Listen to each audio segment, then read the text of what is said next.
पुओ बाहागर पई माँ हातरे करिछंती मेहंदी आउ मेहंदी रे लिखिछंती स्वामी पुओ नाती नातुणी आउ झियो समस्तंक ना।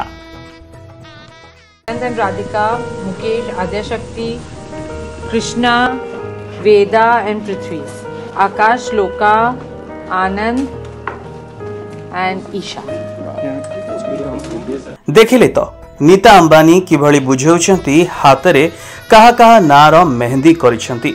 नीता अंबानी हाइलाइट करिछंती गोटिए एभली ट्रेडिशन बा एमिति गोटिए रीतिनीति जहा कि हिंदू संस्कृति और परंपरा रे रही आसीछि।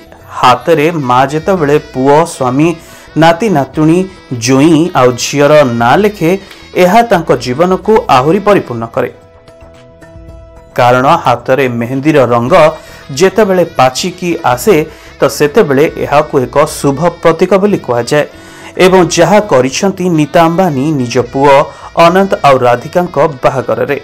तेबे एई जो डिजाइन रहिछि एथिरे आपण राधा कृष्णଙ୍କ चित्र जहा तांकर पापुली रे भी देखिबा पाउथबे। तेबे माँ निज पुओर बाहागर रे केते जे खुशी थाए ताहा जणा पडुछि एई video. Bureau report Pradeep TV.